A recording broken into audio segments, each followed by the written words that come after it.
E aí, meu amigo, Tudo tudo bem, bem? Siri? E você, meu amigo? Tô bem, graças a Deus. Vem cá, você me ouve bem? Sim.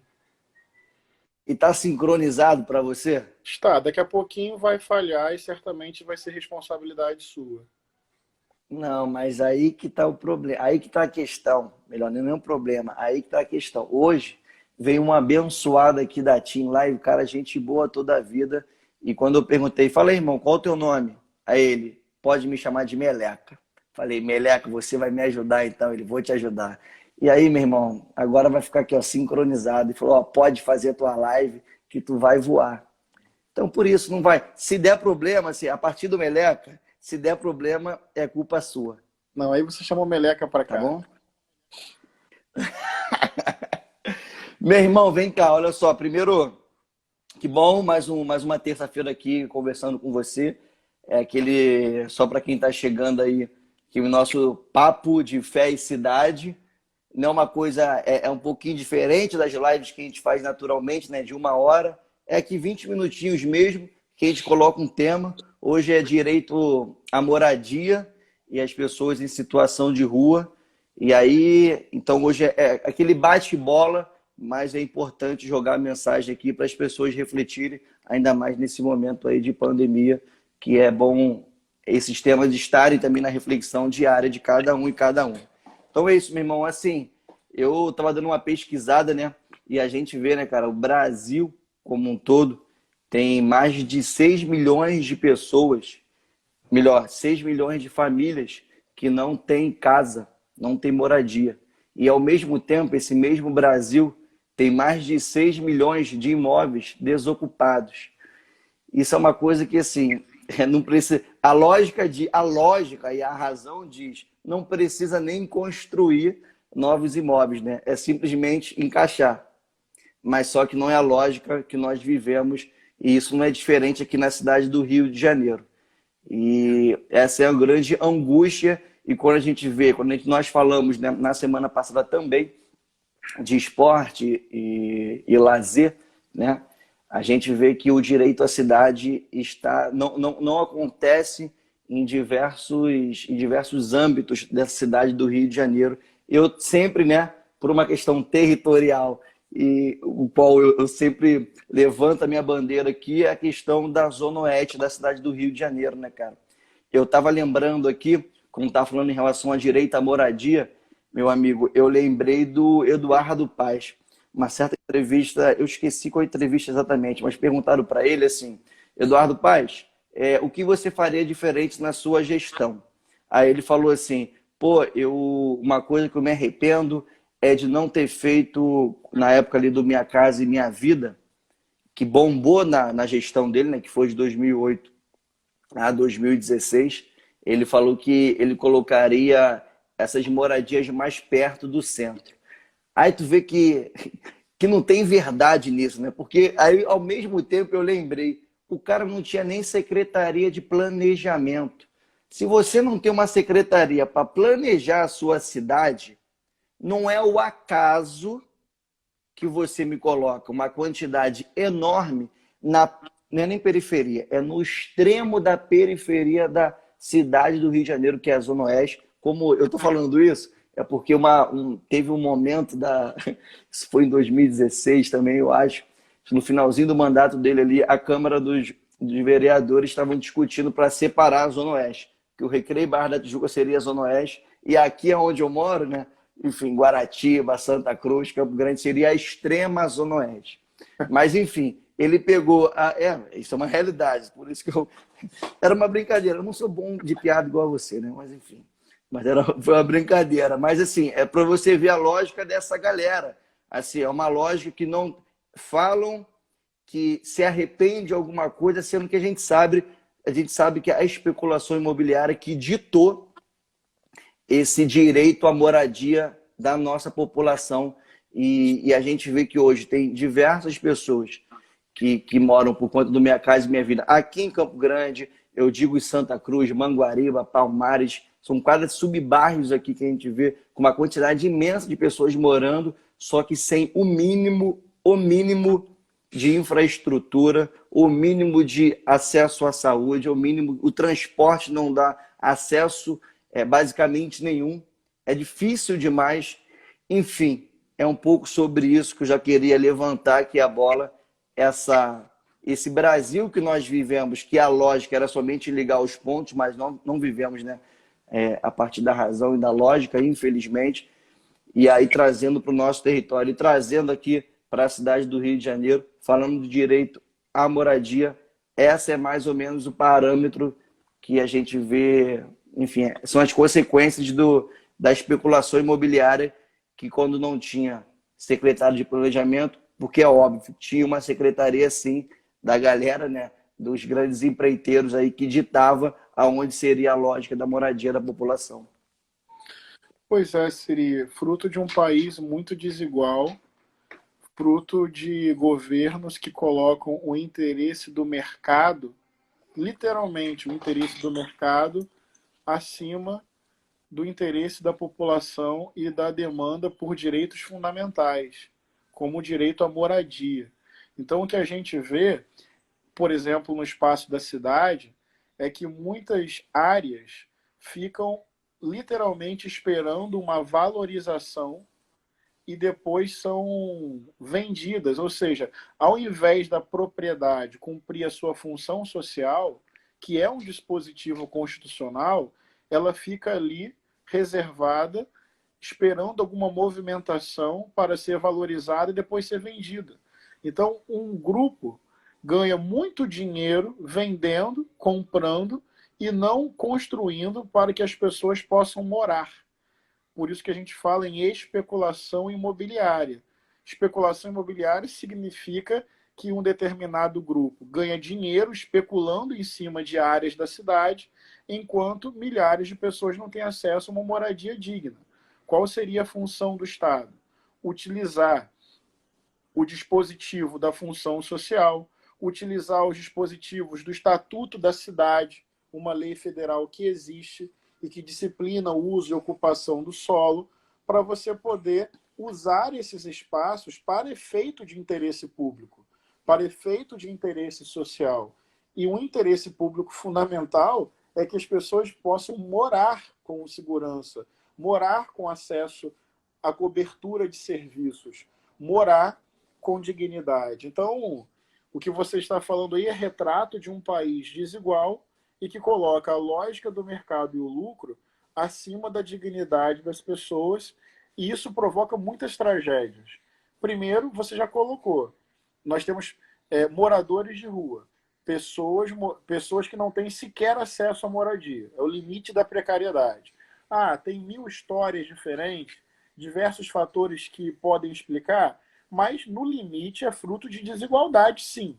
É fruto de acesso à moradia. Ponto. O outro aspecto é quem tem casa, mas mora em ambientes insalubres, mora em ambientes que não tem saneamento básico. São 8, 10 pessoas morando numa casa com um quarto e uma sala. Então, quando a gente fala em moradia, a gente está falando também em infraestrutura. A gente está falando de habitabilidade, que é um conceito fundamental. Não é só ter um teto, é ter acesso a serviços, é ter segurança, é ter uma série de fatores que garantem que então, além de acesso a serviços, habitabilidade. E tem um outro fator aí, que é o fator que você também colocou na sua fala, que é o fator da gentrificação, né? Que quando se reserva espaço para construção, para moradia para pessoas de baixa renda, vem uma pergunta: onde se constrói isso? Que é o que você está colocando. Ou seja, quando se faz, não se pensa numa integração com relação à moradia e os serviços da cidade como um todo. Mas, no fundo, amigo, é o Deus dinheiro, né? Já que o nosso papo atravessa a dimensão da espiritualidade, é a lógica do dinheiro e o dinheiro no bolso de poucos. É isso, vamos ser mais sinceros. Tem gente que ganha dinheiro com a precariedade do povo. É nesse nível de perversidade. Sim. Tem gente que enriquece numa lógica que produz essa precariedade, porque é o uso do espaço urbano para enriquecimento de poucos, não para que esse espaço seja um promotor de reparação, redução de desigualdade e garantia de acesso à moradia. E quando a gente vai na espiritualidade bíblica, para terminar a minha fala, a espiritualidade bíblica, especialmente no Antigo Testamento, e cabe a gente ler o Antigo Testamento adequadamente, toda a narrativa do Antigo Testamento tem como eixo o direito à terra. Qual é a promessa que Deus faz a Abraão, a Isaac e a Jacó? Qual é a promessa que Deus faz ao povo hebreu no Egito? Vou tirar vocês daí para que vocês tenham uma terra. Tem aí um elemento de territorialidade, de materialidade. É que muitas vezes a nossa leitura da Bíblia joga isso sempre numa metáfora. Ah, essa terra é o céu, essa terra é lá dentro. Não, não. Na espiritualidade bíblica é terra mesmo.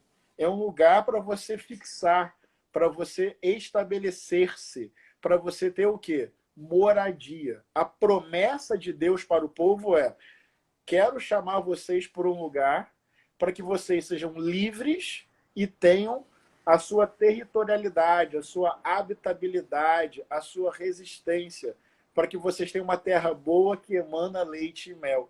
Então, e tanto é que esse povo que nasce dessa libertação como fruto da vontade de Deus, quando esse povo começa a concentrar a terra, quando esse povo começa a oprimir o pobre, a não dar espaço para o estrangeiro. Quem é o estrangeiro? Foi o que a gente falou semana passada.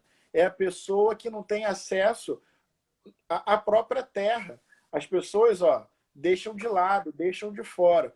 Quando esse povo começa a fazer isso, novamente o Antigo Testamento tem vários textos bíblicos de profetas denunciando o uso abusivo da terra, a concentração de terra relacionada à riqueza.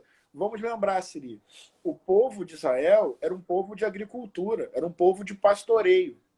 Ou seja, concentração de renda estava diretamente associada à concentração de terra. Daí que tem também a previsão legal do ano do jubileu. O que era o ano do jubileu na memória bíblica? O ano do perdão de dívidas, da redistribuição de terras. Por quê? A pessoa, quando ficava endividada, o que ela perdia? A sua terra. Daí, de tempos em tempos, vem o ano do jubileu para perdoar as dívidas e para que as terras fossem novamente redistribuídas, voltassem à pessoa de origem. Olha só que bonito. E quando Jesus de Nazaré entra na sinagoga e lê um texto bíblico do profeta, dizendo que aquele texto lá de Isaías se cumpria na vida dele, lembra desse texto? Que o Espírito me ungiu para proclamar libertação, para devolver a vista aos cegos, tal. Como é que é o final desse texto? E para proclamar o ano aceitável do Senhor, ou em algumas traduções, para proclamar o ano da graça do Senhor. Sabe o que é o ano aceitável? Sabe o que é o ano da graça? É o ano do jubileu. Então, o que Jesus está dizendo? Na minha vida, a justiça se estabelece. Na minha vida, as dívidas são perdoadas. Na minha vida, as terras são redistribuídas. Jesus está proclamando que o ano do jubileu se cumpre nele. Então, o que eu quero dizer é que a espiritualidade que emana da Bíblia, do Antigo e do Novo Testamento, é uma espiritualidade de justiça social, é uma espiritualidade de acesso à terra. Acesso à terra tem relação direta com o direito a morar. Porque me ligaram. Morar com segurança, morar com tranquilidade. Então, o que você relatou aí, a sua primeira fala, meu amigo, você relatou um pecado. Você denunciou um pecado. Um país com 6 milhões de pessoas sem teto e com 6 milhões de lugares vazios, que poderiam ser utilizados para moradia, é o retrato de um pecado estrutural, de um país que desobedece o mandamento bíblico do acesso à terra para todas as pessoas. Henrique, para ir finalizando, mas eu estava lembrando aqui da quantidade de campanhas dentro da igreja que eu já participei para a primeira casa, para sair do aluguel e para a primeira casa. Até a minha família, né, quando eu morava no 32 e tal, eu vivia de aluguel, e quando eu vim para Campo Grande, que minha mãe e meu pai compraram a primeira casa, é isso, né? Fruto de muita campanha e tudo mais. Por que eu estou dizendo isso? Quero fazer uma relação, porque esse sentimento desse povo pobre, que sempre quis ter um direito à casa, direito à sua terra, né? Ao acesso também que aquela casa ali poderia dar a outros serviços e tudo mais, esse Deus de dinheiro, Mamon, mas essa força desse Deus de dinheiro que sempre vai para a mão de poucos, vai usurpando da população. Nesse momento que a gente viu aqui na Zona Oeste, que teve diversas casas na Zona Oeste como um todo, mas somente casa, sem infraestrutura, sem nada, sem acesso a basicamente nada, você vê que essa galera se utilizou de uma psicologia, desse desejo, dessa vontade que toda família quer Sim. ter uma casa para morar. Toda família quer ter uma casa para criar seus filhos. Porque, assim, isso, eu estou falando um relato meu, sabe? Meu, de quantas campanhas eu já não vivi dentro da igreja e você vai conseguir. Eu não vou nem entrar nesse questionamento, enfim, da teologia, da prosperidade, mas é isso. Mas existe isso, da vontade da família ter uma casa. E essa galera, esse Deus, dinheiro, se utiliza desse. Eu vou dar casa para vocês, casa barata, mas vai ser bem lá, mas vai ser uma casa. De verdade, e isso tem diversas reportagens. Eu já conversei com pessoas aqui da Zona Oeste, eu conversei com pessoas da Zona Oeste que justamente falou, Siri, quando eu comprei foi um sonho realizado. Foi um sonho realizado. Mas hoje eu vejo a dificuldade que essa casa, esse acesso a todo o serviço me causou e acaba sendo um grande problema. E um problema em diversas coisas.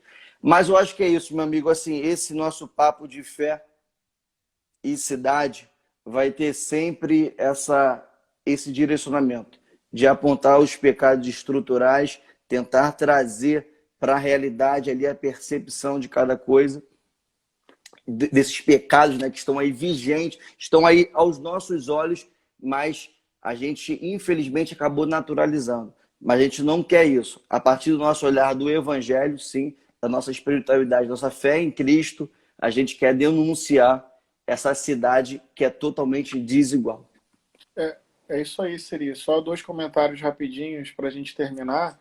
Eu lembrei que um dos principais fatores de empobrecimento do povo judeu na Palestina do primeiro século, sociedade que Jesus viveu, era justamente o seguinte: o Império Romano tinha o seu sistema de cobrança de impostos, certo? Quando o povo Uhum. não conseguia pagar, a maneira que o Império Romano tinha de cobrar era justamente se apropriando da propriedade das pessoas. Então, o endividamento fazia com que gradativamente as pessoas perdessem suas propriedades, perdessem suas terras. Jesus viu isso de perto. E esse dinheiro que saía do bolso do pobre ia para financiar as grandes construções do Império Romano. Tinha uma cidade que foi construída na época, a cidade de Tiberíades, feita só para homenagear com grandes construções o imperador Tibério. Então era o dinheiro que saía do bolso do pobre, que na verdade financiava grandes construções, suntuosas construções para o rico. Jesus viu isso. E Jesus denunciou esse acúmulo de riquezas. Jesus andava perto de todo mundo. Jesus chamava os ricos ao arrependimento. Mas, por exemplo, essa cidade Jesus não visitou. Essa cidade Jesus não quis entrar.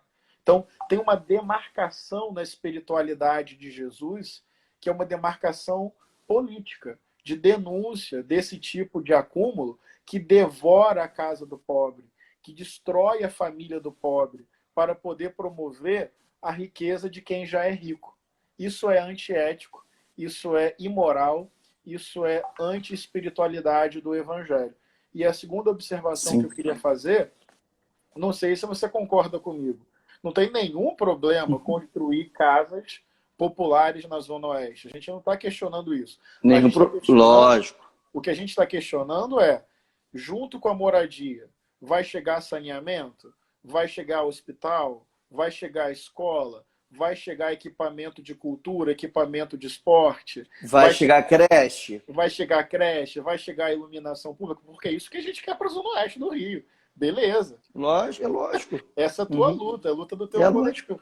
Exatamente. O problema não é a moradia. O problema é fazer a moradia sem vir junto o acesso a direitos e a cobertura de serviços. Irmão, é sempre bom conversar com você, viu? Também. Terça-feira que vem estaremos aqui para denunciar a partir do nosso olhar. Travou. Voltou? Sabe que é o teu, né? Não, foi o seu. Voltou? Voltou, ué. Tô aqui direto. Não, foi o seu. Eu vou chamar o Meleca para você. Meu irmão, obrigado, tá? Semana que vem estaremos aqui para sempre denunciar, né, essa cidade que não é de direito para todos, mas a gente está aqui para denunciar isso e isso faz parte da nossa espiritualidade, do nosso olhar a partir do Evangelho. Tá bom? Obrigado, e tamo junto. Beleza, pessoal. Nós temos aqui agora, seria mais de 100 pessoas. Quem tiver chegado Sim. aí e tem acompanhado o meu ministério, o meu trabalho, eu peço que vocês sigam o Instagram do William Siri, porque é um jovem evangélico comprometido com Jesus, que faz um trabalho de base muito bonito na Zona Oeste do Rio de Janeiro, articulando fé e cidadania, fé e direitos humanos, fé e justiça social. Então, quem gosta dos meus conceitos, digamos assim, o Siri é um conceito encarnado, entendeu? É uma pessoa que, com a sua vida, com a sua prática de vida, faz o evangelho dos pobres, faz o evangelho da cidadania para todos. Então, quem gosta das minhas ideias, curte essa pessoa aí, porque essa pessoa aí é a materialização dessas ideias, tá bom? Então, fica aí esse convite, um abraço. Obrigado, meu amigo. Valeu, até terça. Valeu, gente. Então, bem-vindos. Obrigado. Valeu, meu irmão. Fica com Deus, tá? Com Deus. Tchau, Tchau, tchau. tchau.